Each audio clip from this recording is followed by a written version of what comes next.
WWE Monday Night Raw returns to Madison Square Garden. You expect fireworks? We got fireworks. It might not have been the grand finale of the 4th of July, Andy York, but it was certainly Stars and Stripes Forever, right? It was close, right? Welcome to Squared Circle Radio. Andy York is with me. My name is Chris Belcher. And Andy, honestly, we were texting throughout the show, and you've got Aaron Grisham back with us in the chat, making Dolph Ziggler return just to lose the solo was a felony in all 50 states, plus the territory of Puerto Rico. Listen, Andy, I'll sum it up this way, and obviously we're going to break everything down. It was a really, really great show that once again fell victim to the highest, most unreal of expectations that we could have put on a show. Wouldn't you agree? Yeah, I would agree with that for the most part. I think they may have made it a little harder on themselves than they should have in Sure. some ways. But I agree. I think that there was a lot of high expectations for the show, and I would say 95% of it delivered, if not more. So I'm pleasantly surprised. Completely agree. We're gonna break it all down. Dolph Ziggler, Roman Reigns, Brock Lesnar, AJ Lee, the whole 9 yards. Listen, it might have been unreal expectations. It might have been through the roof. But listen, when I made the thumbnail for this show earlier today, and for those of you who didn't see it, I'll throw it up here real quick. Let me just say, I got them all right, Andy. Look at this. A historic night. I got them all right. Yeah. I got them. So we at least hit those. Pretty pumped about it. Pretty pumped about you folks who are checking us out live, whether it's your first time or you're a returning guest like Aaron Grisham. And who failed? Okay, listen. Aaron is causing trouble. You have to either have Batista or Eugene, and you failed. Listen, Aaron, they didn't fail because the tribal chief is back for the 40 zillionth time. We're going to lead the show with that because when he returns, Andy, we have to talk about it. But again, for those of you who are tuned in with us for the first time, subscribe to the show if you haven't already. That doesn't cost you a thing, helps us a ton. Like the video, drop those comments like Aaron is doing right now. We will flash those up here. We'll address them all. We want to talk about what you want to hear about. Obviously, there's a loaded Monday Night Raw to talk about, but you guys drive the conversation. Like the video, like I said, subscribe to the show, share the show on your social media, like City Kitty, who is in the chat, like, subscribe, and share. That helps us build this community. We would appreciate that so much. All right, Andy, let's quit with the jabbering. We mentioned it, the end of the show, Roman Reigns and Brock Lesnar. Andy, 10 years later, and WWE is still giving us this huge main event picture. Roman Reigns and Brock Lesnar face to face at the end of Monday Night Raw. For a minute, Andy, I wasn't sure that they were actually going to fight. For a minute, I didn't know what was about to happen. They made us wait for a minute. Yeah, I didn't know what to expect. I honestly thought Brock was just going to bail from the ring and then walk away for, and then save that for War Games or whatever. Yeah, that's one of the things that kind of dawned on me when both of them were in the ring face to face, is all of the WrestleMania main events, the SummerSlam main events come flooding back. And I'm sitting there going, they finally figured out how to do Brock and Roman right. Like they finally figured out how to do these two. We don't need MMA style Brock. We don't need, ultimate babyface Roman Reigns. We just need them to be them, and this works. So like that makes all the other WrestleMania matches that we got even more frustrating because there was so much potential between these two. But it seems like we are finally getting that now. And so I think the question is, are we going to get more Brock versus Roman matches, Roman Reigns returns, or Big Show heel turns at this point? I think they all three are like the consistent thing you're going to get every year. Even when Big Show's not on TV, he's still going to find a way to turn face or heel at this point. Oh, that's true. That is the running gag. Aaron in the chat with us. Thank you for being back with us, Aaron. By the way, you've taken too long of a hiatus. The real pop would have been if Brock and Roman standing in the center of the ring, the credits roll, and then the tractor from SummerSlam comes out for War Games. Listen, Andy, the only thing that would make it better is if one tossed the microphone to the other one and Roman just snags it out of the air like he did at SummerSlam. I mean, you've got the makings of calling all of their matches back over the last 10 years. Again, like Aaron laid out in that comment, and like you just said, some of it was terrible, but some of it is very memorable. Like they're two of the biggest stars of the last decade plus for a reason. And it makes all the sense in the world that you have them headline these two teams for the men's war games. I mean, let's go through it. One of the most star-studded war games matches that we have seen in quite some time. On the babyface side, you've got Roman Reigns, his cousins, the Usos. This is not confirmed. We're assuming here, ladies and gentlemen, okay? Roman Reigns, the Usos, and both of your world champions, CM Punk and Cody Rhodes, taking on Brock Lesnar, Logan Paul, Braun Breaker, Bronson Reed, and Drew McIntyre. Andy, that is 10 of the biggest stars in the company right now. Yet help me make it make sense as to why all of them fit together. Yeah, I mean, Punk and Jay and Jimmy and the Brawns make sense. Yep. Because they've been in this storyline for half the year now, if not longer, it feels like. Yep. Logan Paul, I think you just kind of throw him in there to be anything. If you have the Usos involved, you've got to have Roman Reigns involved at some point. Then you've got like Paul Heyman. Yeah, you can just throw Brock Lesnar in there. Well, if Punk and if Cody are involved, then Drew's got to be involved. So like that part all makes sense. So what's crazy is the man that's the odd man out in this whole thing is Cody. Like Cody's just the guy that is thrown into this because I don't think they want him to defend the title at Survivor Series. They want him to keep it till Rumble. But they want him on the show. And like why would you not put Cody Rhodes in War Games? And so I think the way they did it with Cody being there to pay respect to Cena on his last night in Boston, and then him staying and be like, yeah, let's get involved in this. Like SmackDown kind of sucks right now, so let's see what's going on with Raw. We'll jump in over here. That's what I mean. Honestly, it just feels like Cody is the odd man out in this entire situation. Okay, so they brought it up on Busted Open today. So let's fantasy book this. If we had the pencil, okay, still working the kinks out on that segment, but if we had the pencil, let's not look at War Games. Let's look at what this leads to. Because I think it's really important that we did not get a Roman Reigns Usos encounter at all tonight. Because remember the last time we saw Roman Reigns, he didn't want to see those boys till Christmas. Okay, and here he is. So we didn't get that interaction. We know that Cody is in the midst of still probably this feud with Drew McIntyre. We know that he's got problems with Aleister Black. So like you said, he's sort of the odd man out here. We know that Punk and Roman probably have some unsettled things from last year's War Games and last year's WrestleMania.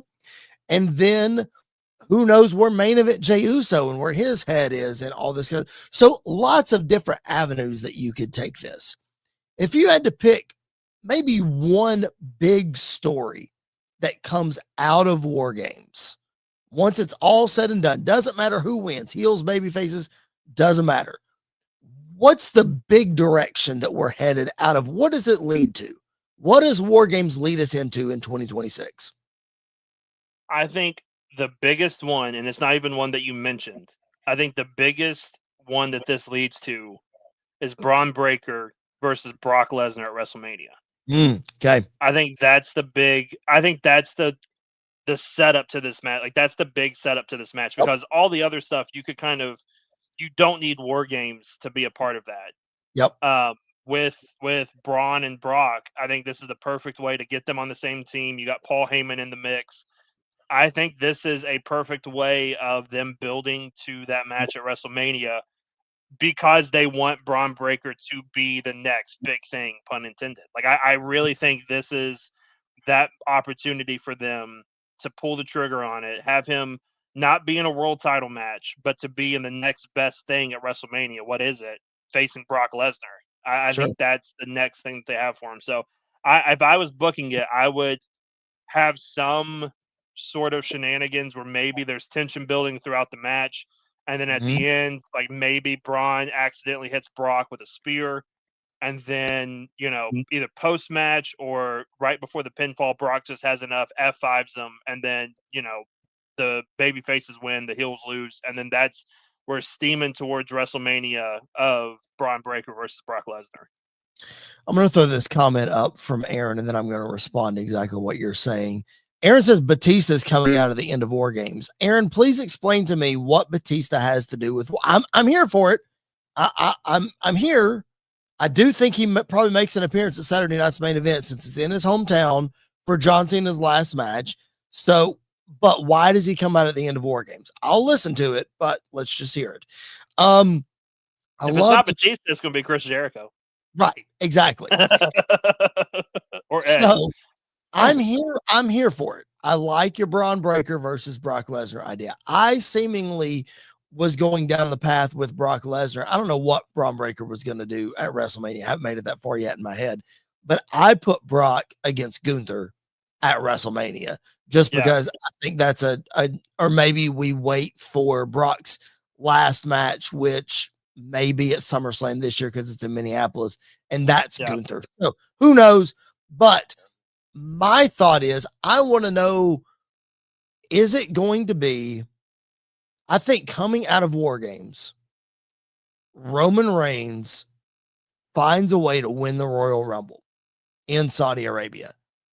I think that is as big of a lock as anything for me. I would have said Sami Zayn a month and a half ago, but I think that has stalled a whole lot. Yep. I think Roman Reigns is a lock to win the Royal Rumble. So, Andy, if the world titles stay where they are right now in Roman's head, does he want to go after the guy that took his championship in Cody Rhodes? Or in his heart, the man that stole his wise man and he still had beef with last year, still doesn't like him, and CM Punk? Like, if that's what comes out of War Games, which route does Roman take for WrestleMania? I tend to lean more towards Punk because I think they may have something planned for Cody. But honestly, at this point, I don't know what would be planned. Because you can't. There's no way they're stretching this Drew feud out until Mania. Like there's no way that they can do that. So but I still would lead towards Punk just because one, it's something different that people have been wanting to see for a while.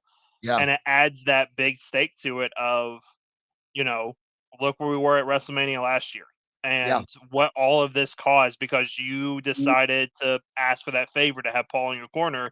Well, then it messed both of us over, and now look at us. And so I think he, especially if he's going off the tribal chief character, like the thing about the tribal chief character is he follows his emotions more than he follows his logic at times. And when he's mad or angry, that's the thing that he's going to follow.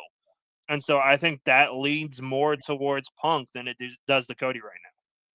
Yeah, I mean, I completely agree with you, honestly, even though that Roman has said that this is a secondary championship and that, it was only made because nobody could beat him. And, trace back his comments over the past year or so that this championship has been in existence. But I agree with you. I think that Roman going after Punk is the more compelling story.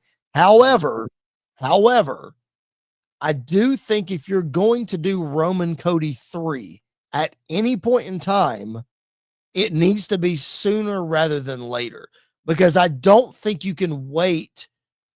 I mean, I'm thinking next year in Saudi Arabia for WrestleMania, we're probably headed down Roman Rock.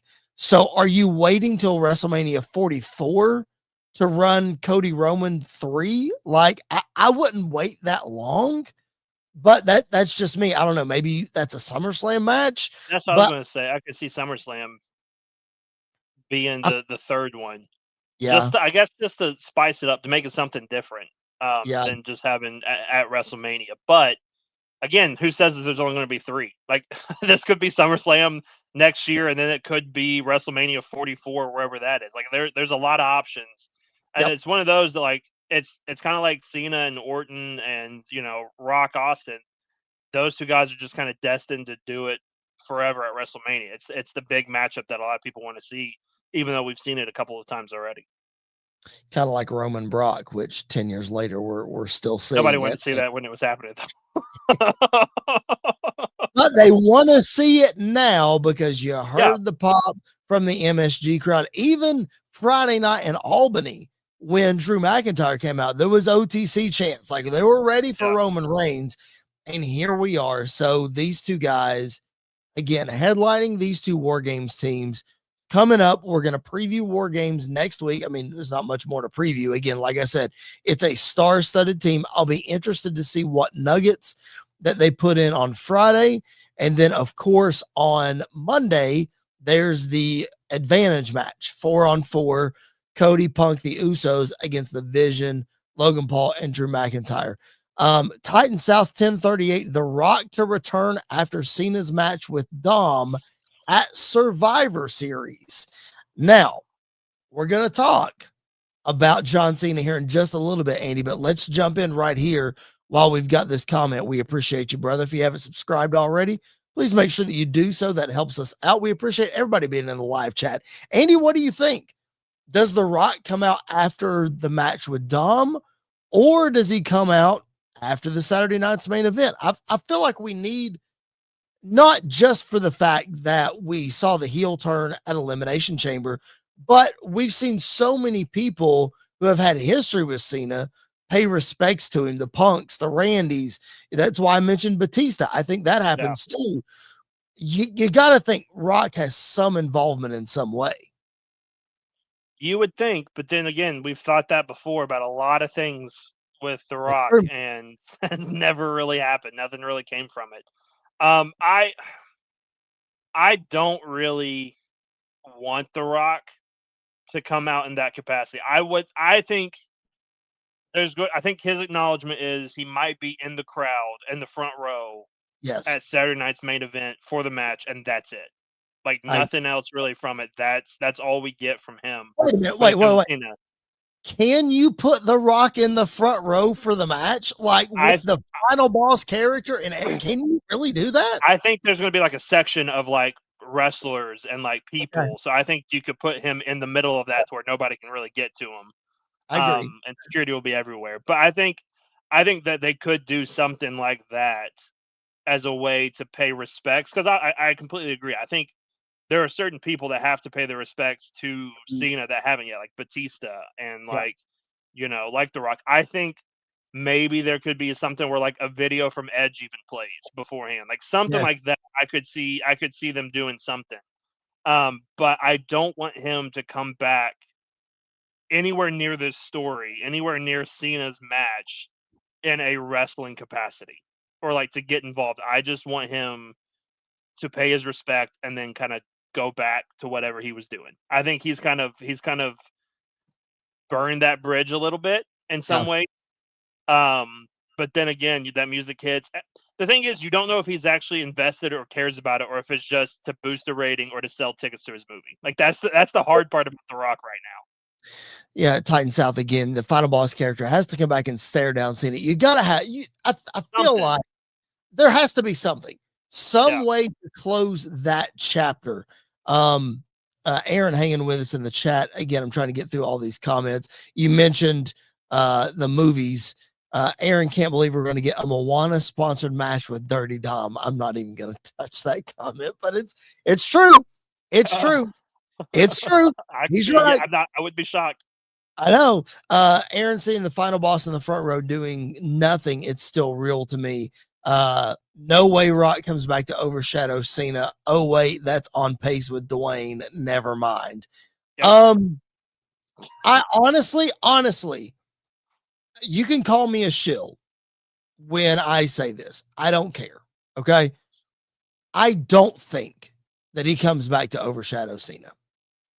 I think that he has already said that he didn't want to overshadow the Cena storyline to begin with. Therefore, I do think he holds to that and that we don't see Rock. I think he and Cena may have a moment privately if he's there at all, But I do, especially on John's last night, I really don't think that Rock comes back to try to overshadow him. If he shows up at all, it's to shake Cena's hand and to give him respect. I truly think that. Yeah, I could kind of see that too. Again, I think it could be as simple as him just recording a video and sending it in, and they play it before the Yeah, match or I something feel like like that. they have to do something like that. A Yeah, message from superstars and Rock can be yeah, in that, and then put it to bed. yeah, yeah. I think it could be something like that. However, I I think it's very funny that it wouldn't shock me if he did come back to steal the spotlight a little bit, because that's just what wrestlers in that from that era do. Sure. Because in Boston, there was literally no reason for Triple H to do what he did, and yet he he did it. So I think that's just kind of the mo of that time period. But I uh, I agree. I think he's not going to come back to steal the moment. I think it's just a simple, you know, hey, congratulations, great Yep. career. We've had our moments, we've had our ups and downs, but blah blah blah blah blah, the greatest, whatever. I think that I think it's going to be as simple as that. Titan South in the chat. Will he come back to collect Cody's soul in 2026 or someone else? Now, again, I mentioned Rock Roman 2027 in Saudi Yeah, Arabia. There has to be, again, some way, because I think Cody Rhodes wouldn't say in the media as much as he does. You never know with Rock. You never know which one you're getting. right, I went to the Moana 2 premiere with my family. He invited me, yet the final boss can still come up, and you saw how he terrorized me on the way to WrestleMania. Whatever, you know what I mean? Like, right. there has to be some sort of, I don't know. We always say there has to be something with Rock, but I don't know. Who knows? Who I knows? I really think there is a lot of potential in the storyline Yep. of, you know, what would it be like for The Rock to play this corporate guy, the final boss, who has a assassin killer that he has do his job until he can't do it anymore, and the final boss has to come in and step up, like someone like a Yep. Drew McIntyre. That's just his hitman. He just Would have goes been out there perfect. and terrorizes people, wrecks people, and then we get to this point of the year where like he's not able to do that to Cody, and so then the final boss has to come in and take matters into his own hands. You Yep. could do that to WrestleMania, in Saudi Arabia with Roman. Like Drew tries to take Roman out and he's just not able to. The final boss has to come in and do the dirty work now. I think there's so much potential that was just missed because it was just something flashy to do in the moment with no substance really behind it. Yeah. And so I don't know. I hope something comes from it, but I'm not holding my breath on it at the same time. Me either. That's 100% right. Appreciate you guys being with us in the comments. Appreciate you guys driving the conversation. This is a lot of fun. We love interacting with you guys. It's what makes this show great. So if you haven't dropped comments and thoughts and questions, please make sure that you do that. We are here for it. Andy, let's drive this train a little bit. Let's talk about the other surprise from Monday Night Raw tonight. No, I'm not talking about John Cena just yet, because Andy, I thought that we would lead the show with John Cena something, this being his last Monday Night Raw, but we're not. Instead, of course, we're talking about Roman Reigns and Brock Lesnar, but then AJ Lee makes her return at Madison Square Garden, costing Becky Lynch the Women's Intercontinental Championship to Maxine Dupree, which you can talk about that if you'd like. I don't have a lot of thoughts on that, because that's a secondary story compared to AJ Lee coming back and saying after the match, Becky Lynch just brings something out of her that she forgot she had. And Yeah. then she gets a tap on her shoulder from Rhea Ripley. So all signs, Andy, point to AJ Lee being member number 5 of the Women's War Games match coming up next week. AJ Lee returns, man. It's always a good night. We haven't seen her since WrestlePalooza at all. Yeah. And you wondered if she was going to come back. Yeah, if she was going to come back, this was the spot it was going to happen. And so I'm very excited to see her get this opportunity in War Games. I think it's a match right up her alley. I think it's something that she's just going to go out there and just be psychotic in, and it's going to be a lot of fun to see that. I love the way they did it tonight, though, with her coming back the way she did, costing Becky the IC title against somebody that nobody thought had a chance to win that match. Yep. And congratulations to Maxine. Listen, she's Yep. not the best wrestler in the world. She's had a lot of people make fun of her and stuff, but she's put in the work, and you can tell. I don't think she holds the title real long, but enjoy it right now because it's a moment that nobody can take away from you, and it's awesome that she got that. But I'm excited to see Becky joining the heel team, and Yep. we get that interaction inside War Games of her and AJ Lee. I think it's just something that's going to be really special. I I don't know if they build this all the way to WrestleMania of AJ and Becky, because we still haven't got the singles match. Like that's the end point that we're building to. But I kind of hope they do because that feels like such a big WrestleMania match to have for both of them. And so I'm really excited that she's back, and I'm really excited that she's going to be a part of the War Games match. I think if you find a way to injure one or both of them, and I use air quotes when I say injure, Seth Rollins method. yeah, exactly. Becky Lynch knows that one all too well. So Yeah. if you find a way to injure one or both of them in War Games, then I think definitely you can stretch it. Yeah. Because no offense to Saudi Arabia, because I'm not saying you can't have this match in Saudi Arabia. What I am saying is most matches at the Royal Rumble outside of the Royal Rumble have titles on the line. And Yeah. if you don't put the Intercontinental title back on Becky, which I don't think that you should, I think now that she's dropped it to Maxine, I think she's done with that championship. So AJ Becky, just you can't have that at the Rumble, in my opinion. So I think you're right. I think you have to stretch it all the way to WrestleMania. And I think it's a lock that, I mean, that's the beauty of this time of year is you can do that by still using the Rumble itself. Yeah, put them both to in the Rumble. advance that storyline. Like I think they're both going to be in the Rumble. Maybe they both get eliminated. Anything like that. I think that's the way that they're going to go with it. Loyal viewer City Kitty in the chat. Anybody but Becky. What do you got against the man? Come on.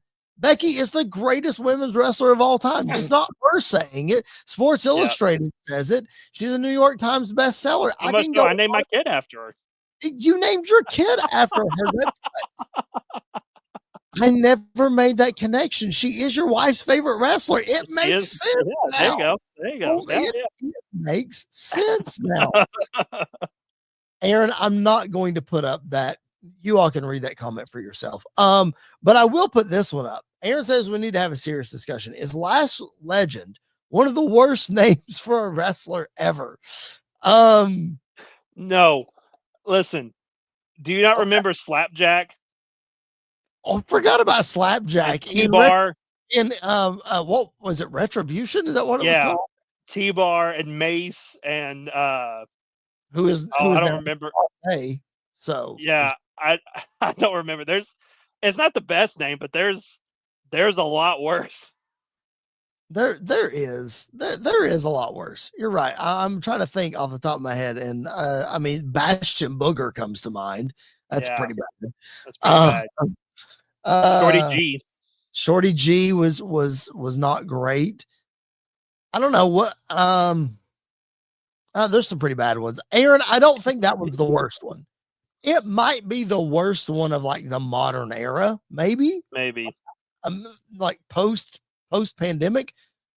Aaron, don't know. Super Crazy is not a bad wrestler's name. I got to meet Super Crazy. I actually got to do commentary for a Super Crazy match in Nashville, Tennessee. Super Crazy is not bad, ladies and gentlemen. Okay. That is there you go, Aaron. There it is. Jimmy Wayne. There it is. I forgot about that one. There's a bad one. See, Aaron, I knew you could find one that's worse. Okay. All right. So AJ Lee is back. Women's War Games. Andy, like probably WrestleMania. We can stretch it out. I think that's good. Doesn't need a title, but do they get one of the world titles between the two of them between now and WrestleMania? I think that's a possibility. Yeah, Maybe? I could see Becky winning the world title or the women's title off of Stephanie. I think that's a possibility. I don't see either one of them take it off. I think Jade's got that thing locked down till at least Mania. Can I just say something real quick about Jade Cargill? I did not have it in my notes to talk about Jade, but let me just say this. That championship looks like it is made to be around the waist of Jade Cargill. I said the same thing. I know she's not the greatest wrestler, and I've said that numerous times, and she hasn't gotten any better, but that championship is made for Jade Cargill. There are a few people that the championship make the person look better, and then there are a few people that make the person makes the championship look better. And I think Jade does that. Like, I think she just makes that title. It looks like it looks like a big deal, and it feels like a big deal. Yes. When her entrance happened Friday, I just sat there and was like, this is what a world champion looks like, is this right here. 100%. 100%. Exactly. All right, man. If you are just now checking us out, welcome to Squared Circle Radio Live. We are here for you each and every Monday night, immediately following Monday Night Raw, as you can see on our banner down below. If you haven't followed us on social media, those handles are on the screen, both the show, mine and Andy's. That is Andy York. My name's Chris Belcher. And again, we're here with you every Monday after Raw. So do yourself a favor, subscribe to the channel if you haven't already.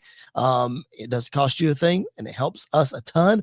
Share the show on your social medias. You guys have a wrestling circle that we cannot reach. Share it. We would appreciate it very much. Like the video, helps the algorithm. You know what else helps the algorithm? Dropping comments in the live show helps more people see it, gets the interaction, all those algorithms and all that. Aaron knows more about that. Aaron, tell them in the chat why dropping comments is a good thing.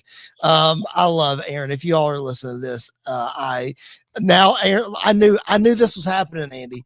I knew it. I'm going to flash up Aaron's 7. And listen, Aaron is now going down a rabbit hole of the worst wrestling names of all time. I know he is. I know that's what his Google search is right now. Wasn't Luke Gallows' name before Festus? He was Festus. That is correct. Yeah. Jesse and Festus was the tag team. Now the theme song was great. Biscuits and Gravy. TL Hopper, the plumber from the New Generation era. That's Freddie Joe Floyd. That one's pretty rough. We could really go down a rabbit hole of that. We're not going to do that. Aaron is not going to lead us down that rabbit hole tonight. We've gone far enough. All right, Andy. What I thought we were going to talk about tonight, what I thought was going to lead the show tonight, was John Cena's final Monday Night Raw from Madison Square Garden. Now, we know that John Cena has had some incredible Madison Square Garden moments over his career. Of course, his famous coming over from SmackDown to Monday Night Raw in the draft in 2005, 2008. Who could forget when he returned at the Royal Rumble at Madison Square Garden? And then tonight, in a 6-man tag team match on his final Raw with Rey Mysterio and Sheamus against the Judgment Day. Andy, my reaction was mild when this happened. Your thoughts? I loved it. Oh, come on. Okay. I loved it. Tell me why. First of all, seeing Cena get that admiration in a building where he has been booed out of it many a times, was very special to see that, to the point where obviously it's his last Raw ever, and he walked out and he almost broke down in tears coming out, and it was just one of those that it was very emotional for me to see that, because that's, even though I hated the guy for so long, that was my childhood wrestling, was watching Cena wrestle. And so seeing that come to an end is not what I was expecting to feel coming into this year, but it's definitely something that has hit me. But then, like, you've got two guys who Cena has a lot of history with, and Sheamus and with Rey Mysterio. Yep. And then you just have a fun match, his last match on Raw, a fun match right before. You don't want either one. You don't want him to get injured going into Survivor Series. You don't want Dom to get injured. You don't want to do the one-on-one there. You want to save it for the big pay-per-view. Everybody got to hit their big moment. Everybody got their moment to shine. The crowd was into it the whole time. Did it feel like a house show match? A little bit, and I'm okay with that because it was more about the moment than it was about the match itself. Two things that I would have done differently. One, in this 6-man tag team match, you have two guys who are in the John Cena tournament, still alive in the tournament, Sheamus and Finn Balor. Yeah. So neither of them are going to face John Cena now because they've already been in the ring with him. You knew they weren't going to anyway, though. Well, let's keep it kayfabe here, Andy. They had a shot, all right? 1 in 16th and 3/4% chance. Okay, come on now. Unless you're Scott Steiner. Exactly. So that's the thing number one that I didn't like about it. Yeah. Here's how I would have booked this.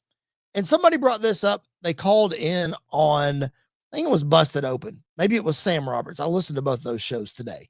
If you're not a regular listener of Busted Open and Sam Roberts' live show on Pro Wrestling Nation 24/7 on Sirius XM, please go check it out. Cheap plug. They didn't pay me to do that. But anyway, so somebody mentioned it today that it would have been cool to see John Cena versus Rey Mysterio one-on-one in his final match. What you could have done is, listen, they shake hands, just like John Cena and Sami Zayn did. Shake hands, boom. Let's just go. Doesn't have to be for the title. No big deal. Then you have Dominic Mysterio come out, ruin the match.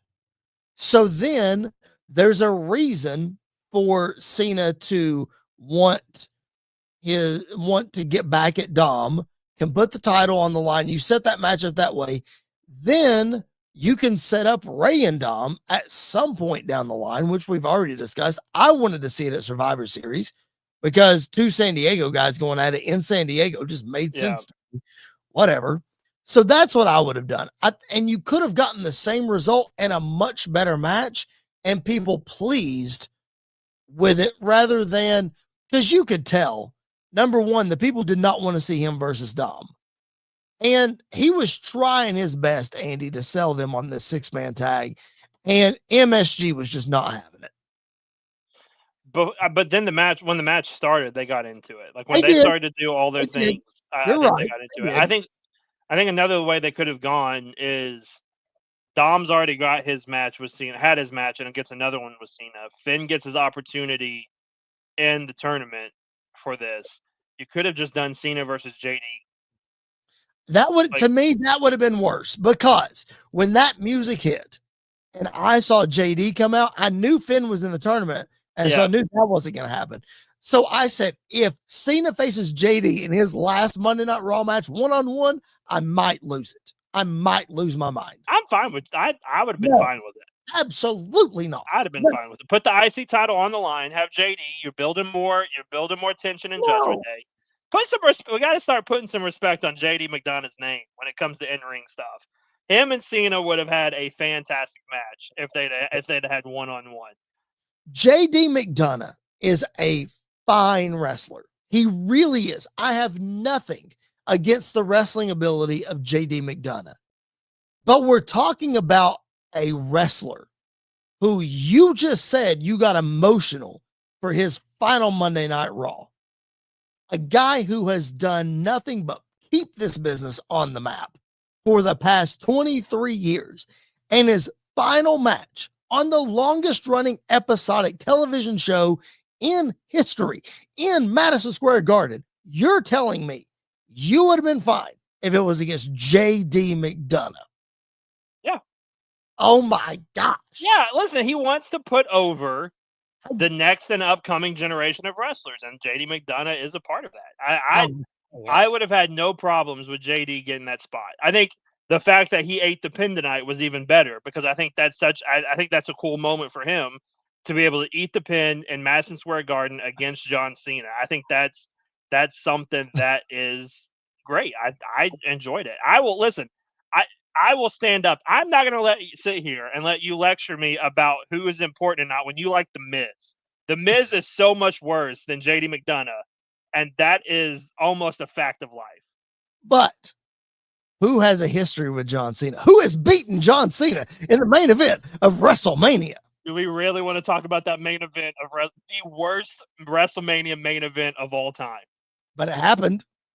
But unfortunately, that nobody wants to remember. That's worse than it happening. Aaron Grisham in the chat, get this JD McDonough mark out of here. Where do I call into this show? Where is the complaint hotline? I want to speak to a manager.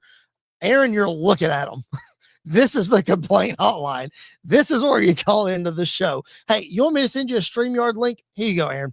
I'll send it to you. You ready? Go ahead. And you can. We can talk about Gunther too. We'll talk about Gunther. We'll talk about Ilya. You ready? Watch this. Here you go. All right. We'll see if Aaron puts his money where his mouth is. Anyway, that's beside the point. Let's talk about. Oh, when his face pops up here, I'm going to laugh. Okay. Cena's final match on Monday Night Raw. I was very disappointed that it was a 6-man tag. I thought you could have at least done a one-on-one. Cena knows how to protect himself. He's not going to get hurt.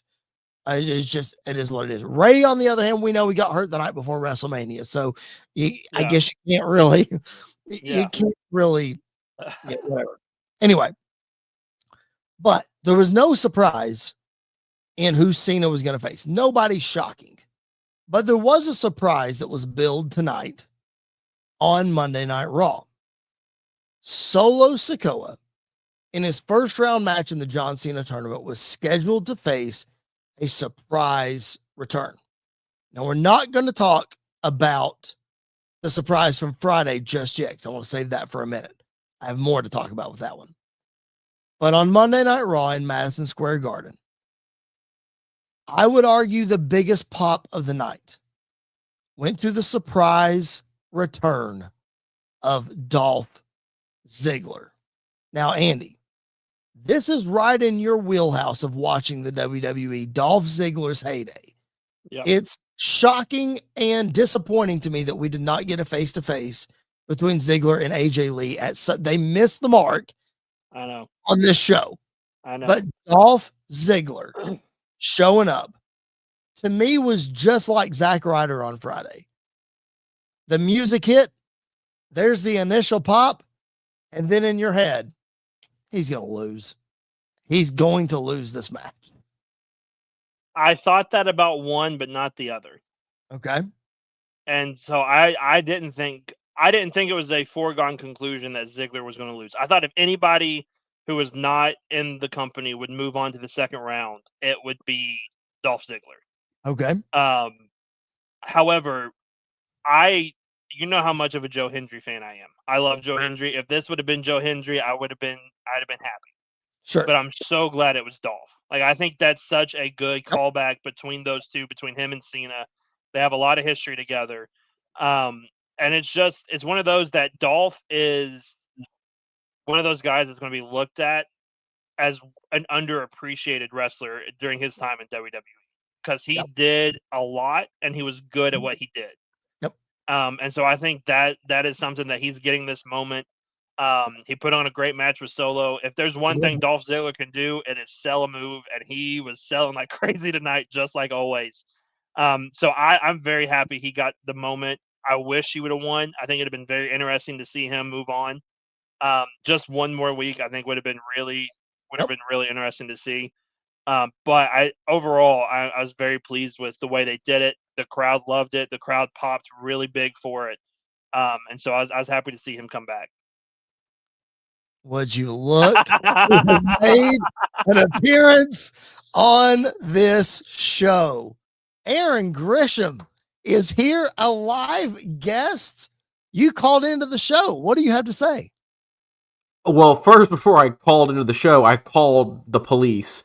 Andy, they're about to knock on your door because you should be. NYPD we saw tonight. You should be. I hope you didn't call the NYPD because they still laid out. The dude who got speared by Roman gets Cell of the Year. By the way, he legitimately looked dead. Like he's dead. Just out cold. He actually may have been actually speared. We don't know. He may actually not be with us any longer. But what are we doing, Andy? You legitimately believe that if John Cena's last Raw, you would be completely fine with it being a one-on-one between him and JD McDonough? Yeah, because he was going to win anyway. Like, it's not. But that's a waste. That's a total. Like, Well, what we did was a waste. I think no matter what you do in this moment, nobody cares about the match itself. They just want the moment of Cena being there. He's got a point, Aaron. It was a waste anyway. So I'll give him that. Because no. Here's what would have been better. Here's what would have been better. Is if we didn't do Ryder or we didn't do Ziggler in the actual tournament and they just showed up tonight. Yep. Like, I think that would have been. But then again, we're still talking about the same thing of is Zack Ryder really the guy you want to have Cena's last match on Raw? Is Dolph Ziggler the guy you really want to have Cena's last match on Raw? I don't think there is, because they're not going to do a Randy Orton. They're not going to do, Shawn Michaels isn't going to come out of retirement to have one last match with Cena on Raw. There's just not a big name. Andy, you mentioned it earlier, and he wasn't a surprise in the tournament. Joe Hendry could have showed up and faced John Cena one-on-one tonight. Yeah, he could have. But then again, do you want him to have a massive, like a loss as soon as he gets in? I think that's another thing. He did it against Randy Orton. He got thrown out of the Royal Rumble in 3 minutes. That's true. Yeah, he's been getting ragdolled for the past year, and he got a contract to the big leagues, so he really wouldn't mind. He probably wouldn't. I'm just saying, like, we all can agree that there are much better solutions to this, Aaron, than what we actually got. I will say this, and I texted you this, Chris. I think the biggest issue I have with this whole mystery guest thing is the fact that they're bringing in these guys from the 2010s, and they're not letting a single one of them win. If you just give them one, I think tonight Dolph should have won. If it's gonna be Zack Ryder or Dolph Ziggler, you got to let Dolph win. Like, Solo doesn't need a push. Like, what? Just let it happen, okay? Just let Dolph. And listen, I also said this when Chris tonight. Really? Like, Dolph Ziggler? That's who you had? Like, really? Yeah. Well, I've been saying in the comments, terrorist Triple H strikes again. Oh my gosh! Put him on the top 10 FBI list, okay? Round him up, okay? He should be stopped. Oh my lord! Listen, you gave me a StreamYard link. You asked for this, by the way. This is your fault. You cannot regret this. I did. You were like, it would be really funny. I also have a mute button, and I just muted. I do have. I was getting ready to scream. Okay, so Ziggler, I get it. Ryder, I get it. They both have history with Cena, and I also get both of them losing because neither of them really won anything in their entire career. So you have to keep that joke up that they're not won going 2 world titles. Yeah, how long did he keep it for? He kept it for a while. He kept one of them for a while. The other one he got hurt. Okay, well, regardless, greatest cash in of all time belongs to Dolph Ziggler. I'm just second greatest. I was getting ready to say, but they're close. They're third. Close. They're close. Throw your boy Seth Rollins. Oh, you put Austin Theory 1? Oh my gosh! Oh, excuse me, 4th. Seth Rollins has 1 and 2. Edge has 3, and then Ziggler can have 4. I guess that's fine. All right. So here's my deal with this surprise tournament, or the whole thing. Again, we know that LA Knight beat Zack Ryder. We talked about that. I do want to talk about Zack Ryder here in just a second, but we're seeing some of the quarterfinals sort of matchups. We haven't even seen a bracket in this thing. I assume they're figuring it out as they go. But I will say this, out of the field, I did pick 10 of the 16 guys right. So I feel okay about that, but it's still like, Andy, we had to, again, I said at the top of the show, Andy, these expectations that we have that fans put on WWE, they're just so high that WWE is never going to meet them. And this tournament is no exception. I mean, if you look at the field, it's literally Gunther and everybody else. There's nobody else that is a viable option. Okay, the final be the guy. The final is Gunther and LA Knight, right? Like, has to maybe be. I could see like Gunther and Penta, maybe. No, or I don't know, Gunther Rusev, maybe. Gunther and Jay, you've got Jay still in there. Not Jay, please don't. Not Jay. Please God, not Jay. Let's please, just move away please, from no. Jay from that spot. But that's the problem is if you had a Drew McIntyre in here, then you've got this collision course you see coming. Yep. You know, or if you have even just somebody else that is a Randy Orton in this, yeah, that's a viable option of who could be Cena's last opponent. But when you've got Gunther and a bunch of guys that nobody really cares about as much to be at that spot, then, you know, that's why people look forward to the surprises. And everybody was saying it's Edge, it's Jericho, it's somebody that can run the table and potentially be it. And then it was just nothing. But Aaron, again, it's the problem with the tournament. It's like you can't bring in a Batista or a Jericho or an Edge or whatever because you've blown the surprise of who Cena's final opponent is by having them show up and have to win 4 matches to get to John Cena. That's why this whole tournament thing, you can make the argument, Aaron, we shouldn't have even had it. No, I'm looking right now at like all of the results. the idea of a bracket, the 100%, this is going to be like the college football playoff where the rankings just do not matter. Like, oh yeah, Rusev is probably the ACC champion, but you know he dropped a game to Damian Priest or whatever, so you know he's gonna be like a last 4 out kind of situation, you know. Yeah. But Aaron, you weren't.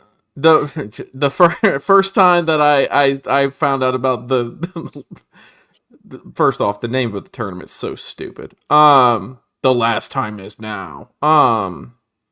Like, is John Cena gonna die at the end of this tournament? Like, I don't know. But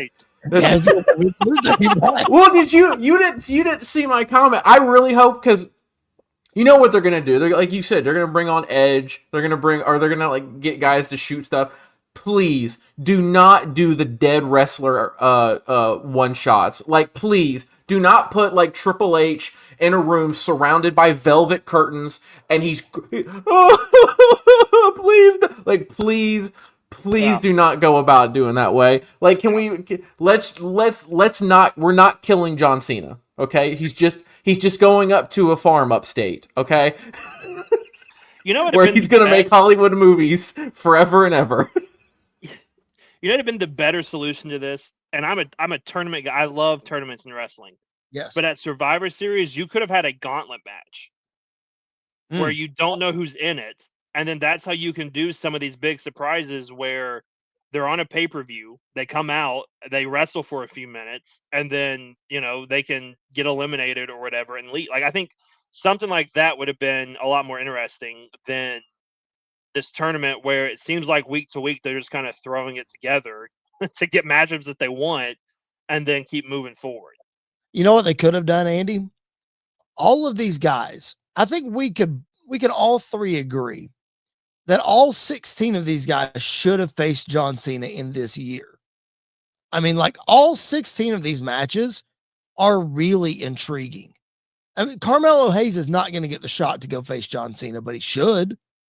The Miz, as much as you just dogged him, the history that's between those two guys, he should face John Cena. Solo Sikoa, one of the last men to pin John Cena, should have a chance to face John Cena. We've been begging for LA Knight for a long time. All I'm saying, Aaron, is maybe as cool of a moment as the John Cena heel turn was, maybe, just maybe, some of those appearances that we had John Cena just waste could have been one of these matches.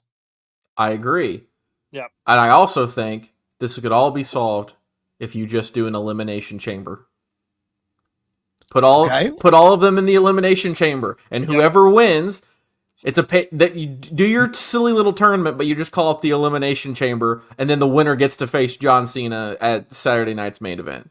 Yep. That would have been way cool. That would have been way cooler than just, I agree with you, wasting the heel turn, because gosh, we all wanted it, and man, did we all regret it. Yep. Well, I'm going to talk about here in a couple of weeks, once John Cena's career is all wrapped up. I heard this comparison at one point of John Cena's year, his retirement year, in terms of how a rock band puts together a set list, like a legendary rock band. So here in a couple of weeks, once Cena's retired, I'm going to go through what that looks like and try to put some logic to some of these things that we're poking fun at, and to see what that looks like. So in due time, I'm going to do that. I'm going to shorten this discussion that I was going to have, because we are running a bit long. No offense, Aaron. We're running a bit long. I invited you. It's okay. I invited you. It's okay. But between Dolph Ziggler and Zack Ryder, I do not think that Dolph is coming back to the WWE full time. I would say there's more of a chance that Ryder would come back full time. Do either of you want to see either Ryder or some form of Matt Cardona in this WWE? Okay, Aaron, I'll let you go first. Why? I'm probably the worst person you can ask that question to, because that's when I gave up watching wrestling on a consistent basis. Most people did. Fine. And I'm just like, oh, cool. Just like cool. Is the wrestling good? Is he a good wrestler? Sure. But I'm like, oh yeah, this dude does not spark any excitement whatsoever. It's like, why? Here's a great, perfect example, perfect correlation here. Okay, Cardona, Zack Ryder, to me, all right. It's like how Andy loves JD McDonough and I hate JD McDonough. I love JD. Like he may be a great wrestler, but I just think the whole shtick sucks. Okay? Like JD McDonough to me just feels like Irish Austin Theory. Like, I mean, just yeah, I agree. It's the same exact person except with an Irish accent. Except JD McDonough is a better wrestler. Again, cool. But like, oh jeez.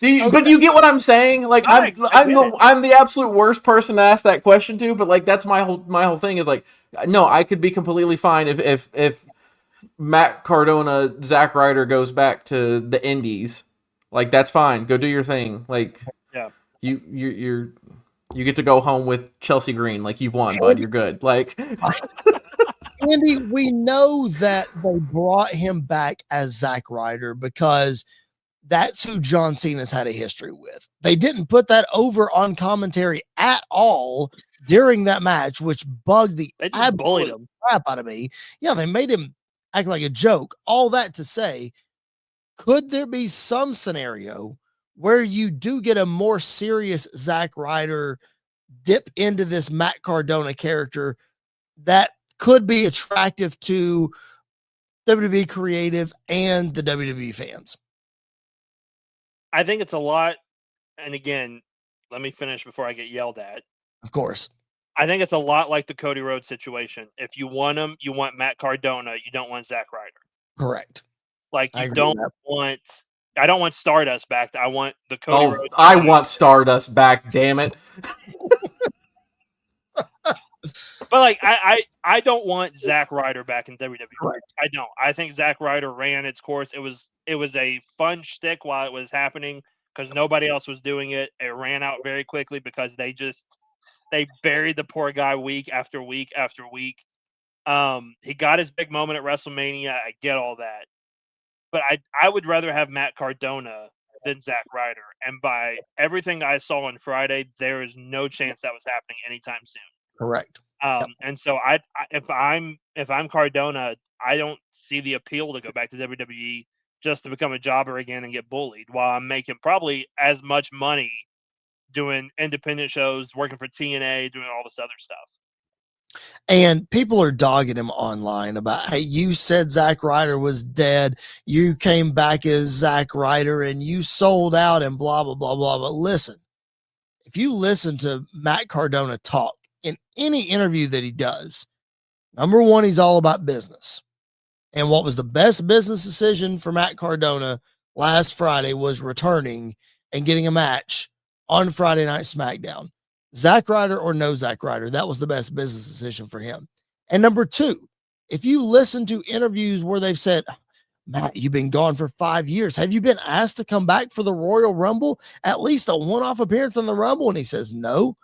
But if the phone rings, I'm going to answer it. And he was asked, I remember it specifically. It was Sam Roberts that asked him. He said, would you consider coming back as Zack Ryder if they ask you to? And he said, the gear is already made. So he told you a long time ago, Andy, that he was willing to come back as Zack Ryder if that's what the company wanted. Yeah, I think that's great, but I think then you're stuck with what people saw Zack Ryder as. Sure. And I think Matt Cardona gives him a chance to try something different, to try something new. And it's the same way, like if Moxley decided to come back to WWE for whatever reason, I don't want Dean Ambrose. I do not want Dean Ambrose. I want John Moxley to walk through that door. I think the same is true with Zack Ryder.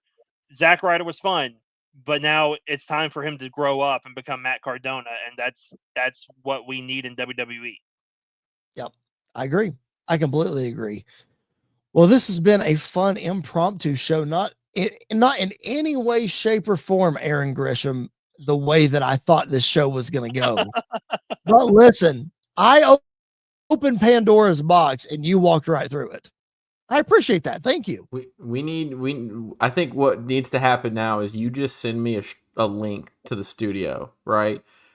Yeah. I may or may not show up. Surprise run-ins. It's just going to be surprise run-ins. I'm just going to pop in. I'm not even going to I don't even know what the topic of the day is going to be.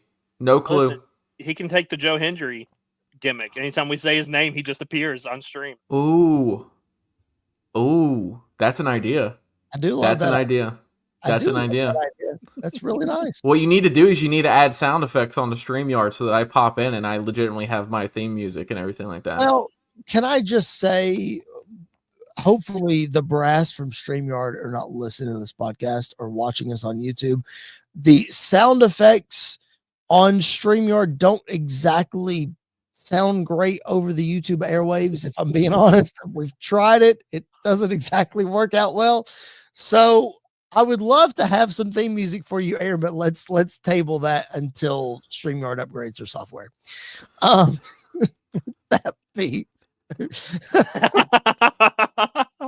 the audio's bad anyway. Nobody can hear what you just said. It's okay. No, it just. Oh my gosh. Listen, if anybody is still watching this show on YouTube right now, God bless you for hanging with us for an hour plus. We hope that we have been slightly entertaining for you.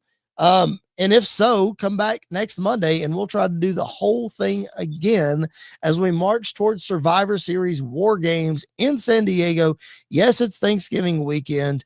I'm still don't know if I'm going to be watching live at all because it is what it is. Oh, City Kitty, wonderful idea. Downstate should give him a theme song. If Downstate, the writers of The Miz's music, Zack Ryder's music, Cody Rhodes' music, yes, they can write you a theme song, Aaron, and we will play it. I'll just put in ChatGPT. Hey, make me a theme song that sounds like these people, and 5 seconds, we'll have some garbage come out, and it'll be great. It'll be great. It's about what Def Rebel does, I think. Oh my goodness! Oh jeez. Hey, okay. Listen, Gunther got his music back. Gunther did get his music back. I love it. He did. It adds to it. I feel like a lot of people have gotten their music back recently. If we could just get Johnny Gargano's music back, I know we got it back for the one-off appearance on NXT for Homecoming. Yeah. I know that, but if we've been playing Tommaso Ciampa's singles music, if we can get the original Rebel Heart, all will be right in the world. That's all I'm saying. And we need Punk's old music too. We do not need this Fire Burns. Yes, we do. We do not need.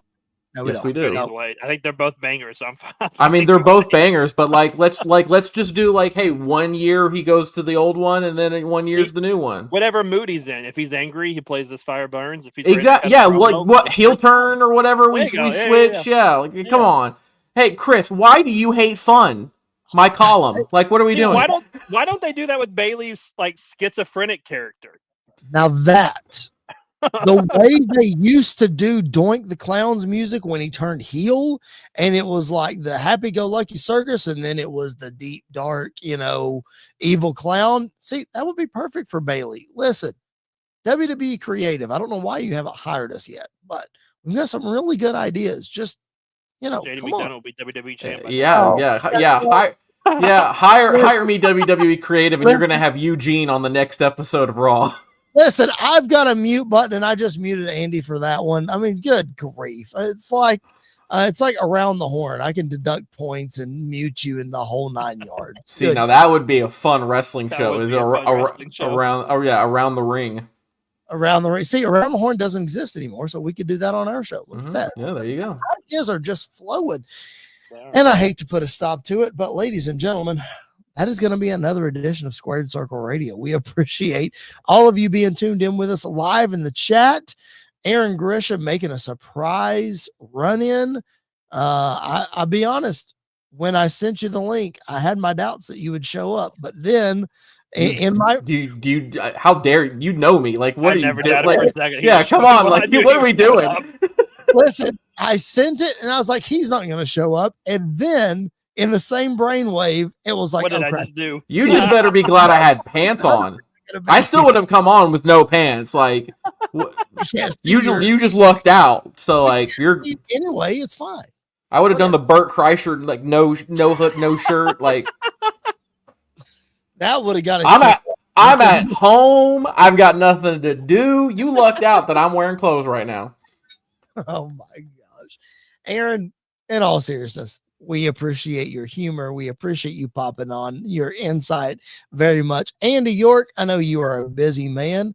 Thank you so much for being with us on the show. This was a blast. Thank you guys. Yeah, it was a good time. Absolutely. Stop sending links to strangers. I will do my best.